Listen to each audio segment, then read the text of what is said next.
What's going on, y'all? Welcome back to Tank Top Hank. I'm Tank Top Hank, and I'm here with my man Dave Campbell. How are you? What is up? Good to see you, my man. Good to see you. So we're going to start with UFC, which is personally my favorite sport to follow. Yes, even more than NFL or college football.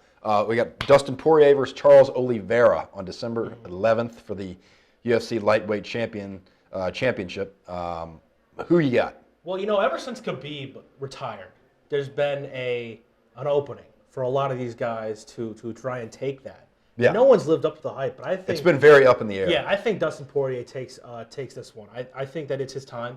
And I'm not gonna say it's like a manifest destiny that he's earned the right to the belt, but I do think that not Gaethje. I mean Conor, he's done. I think it's Dustin Poirier's time to take it over Oliveira. I really do. I gotcha. And, it's interesting. Once Khabib retired, it vacated the belt, obviously. Yep. And then it was Michael Chandler, Mizzou guy.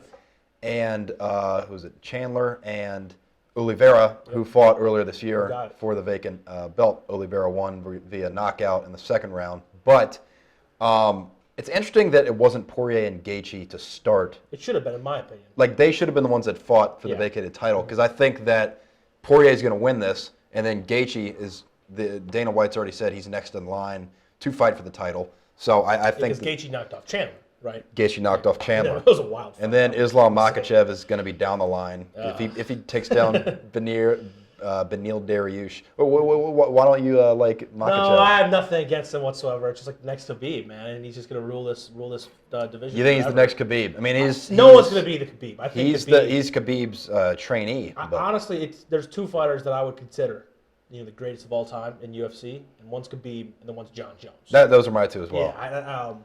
Yeah, I feel like he's the next. I like a lot of parity in the sport. A lot of different champions. Obviously, seeing one person dominate a lot is really cool. It's very impressive to see Khabib what he did.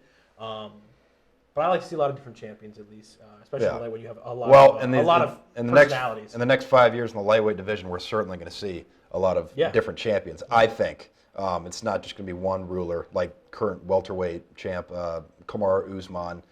But CEO of EPO. Yeah, Colby Covington's hilarious. He's hilarious. But what do you think of this guy Khamzat Chimaev? Have you heard of him? I have not. Khamzat Chimaev. He's this Russian dude. He's like 6'2", 170 welterweight.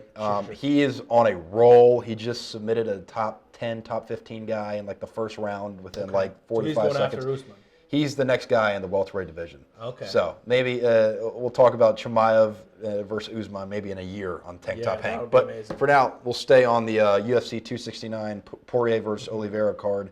Amanda Nunes versus Juliana Pena for the women's, I believe, bantamweight title. Yeah. Who you got? Well, it's Nunes, and I think Amanda Nunes is the GOAT. I don't think that I know that. There's no one who's ever done it like her before. Yeah.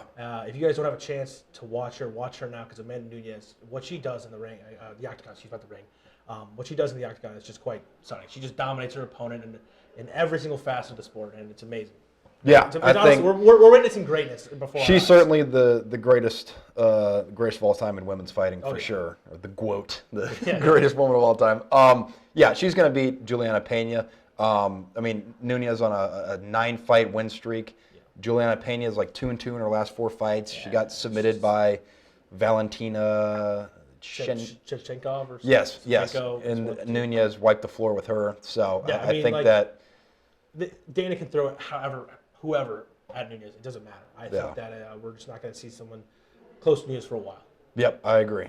And let's move on to we were going to originally have Leon Edwards versus Jorge Masvidal on that card as well, but Masvidal withdrew due to an injury. Yeah. So it was like a broken rib or something. Jeez. So NBA, the Bucks, Milwaukee Bucks, Giannis Town on a 8-game winning streak, including wins over the Nuggets, the Lakers, and the Hornets. Mm-hmm.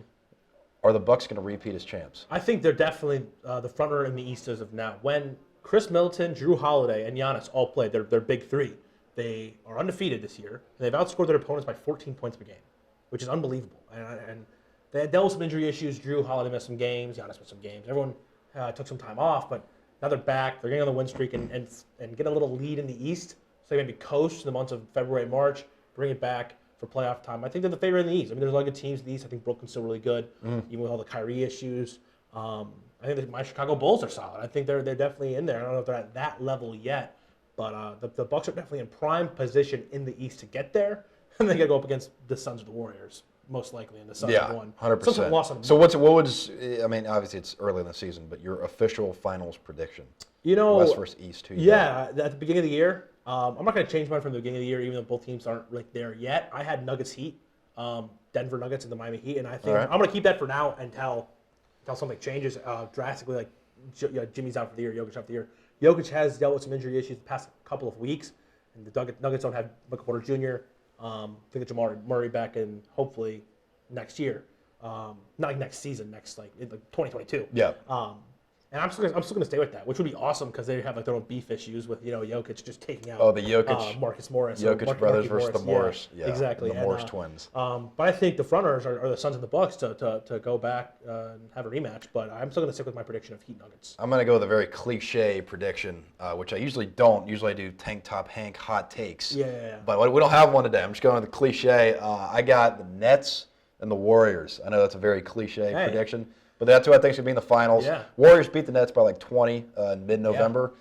But I think when it comes down to it, I think this is Kevin Durant's revenge year. He's going to get his first, I don't want to say first real title, but his first title when he's his first title without Steph. Without an all-star team. You know what I'm saying? Yeah. That's nothing taken away from his titles. No, of course not. But he's earned those, but it'd be nice. This will be a more significant title. Yeah, he will want this one the most. He'll care about this one the most. Yes, 100%. 100%. And he's averaging almost 29 points a game. Oh, he's definitely in the MVP race. He's in the MVP race. Steph is probably the front runner of that. Yes. Giannis is getting up there with his recent 100%. So yeah, it's gonna be an amazing couple of months for the NBA. Yeah. Moving on to NFL. Cowboys at Saints tonight. My Saints. I'm a New Orleans guy. Got thrashed by the Bills with 31-6 at home last week. That was a tough scene to say the least in the Big Easy. That is New Orleans. But I think Saints bounce back. I'm thinking optimistically, but I think they bounce back. Both teams took some bad losses on Thanksgiving. Yes. The Cowboys lost to the Raiders, which in overtime. It should just never happen. And the Saints, as you mentioned, got thrashed, but they were really shorthanded that game. I got some pieces back. Mark Ingram's back. No Kamara still. But I think the Saints. I want to pick the Saints tonight. I think the Cowboys are just a bit too talented, especially with no Kamara for the Saints. However, I think the Saints are going to have a much better offensive showing because they switched out the quarterbacks. And this is nothing against Trevor Siemian. And this is also nothing like promoting Taysom Hill, saying he's the guy, but he's just he can do a lot different things than Trevor Siemian. I think he's going to be a game changer for the Saints offense. Then Cowboys have been a bit iffy on defense. I think Trayvon Diggs might get an interception tonight, though. I know he's a Bama guy, so you must hate him. But but I think that Taysom Hill might throw one to Trayvon Diggs' way. But if Saints could just overpower the Cowboys' front seven with the run to get some success, it'll be close. I'm going to go Cowboys. I'm sorry. That's all right, man. That's all right. Well, I didn't even know Kamara was out. I gotta stay in the loop if I'm going to call myself a sports journalist. I didn't even know he was out. So I'm not gonna. I literally got like an hour ago that he was out. So it's gonna go Ingram. Ingram's gonna be a guy tonight. All right.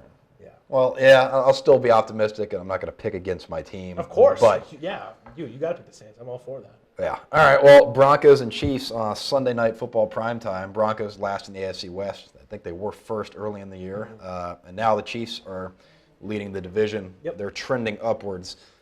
Chiefs are, they've been red hot lately. Yeah. I think that they take care of business. What do you think? People are going to like this one. I'm going Denver. I think that Denver's got an overall really strong team. A David Campbell hot take. It definitely is David Campbell hot take. The Chiefs are 10-point favorites, and that's just way too much money. It's money. Excuse me, way too many points. The Chiefs are very strong. They've been playing very well lately, but I like this Denver defense a lot. I think Denver upsets them. I really do. I got you. I think I know it's crazy, but this is the grade A trap game that no one sees coming. This is like Texans and Titans from 2 weeks ago. No one's seeing this coming, and I got the Broncos. I got you. Everyone's picking the Chiefs. I got the Broncos. Solid. Yeah, I'm not confident in that, but I think Denver. No, you got to throw out a hot take. Yeah. That's what the people want to see. Yeah. Pats, Bills. Oh, what a game this is! Belichick versus what's his name? Sean McDermott. Yeah, great coach. McDermott. Yes. Patriots leading the division, and they're on a 6-game win streak. Oh my God, yeah. But, however, the Bills have been like my Super Bowl. They were my Super Bowl pick last year. It didn't work out. They're my Super Bowl pick this year as well. I think they get it done against the Patriots on Monday Night Football. What do you think? I got Buffalo as well. This is going to be, it's in Buffalo. And I think that Josh Allen has had a lot of haters come at him and talk about how he's been below average this year, hasn't made a lot of plays. But I think that Buffalo just throws it all over New England. I really do. I like I said, no one's seen this one coming, but I think Buffalo could just blow them out, which is absolutely stunning, especially with how New England's playing right now. And Mac Jones has been awesome, and that offense has been cooking. That defense has been impenetrable. But I'm going Buffalo. I think that Josh Allen gets it done. I believe in Josh Allen. I still do. As do I. As do I. Well, that's going to do it. Back to this camera. I am Tank Top Hank. This is Tank Top Hank, and we will see you next week.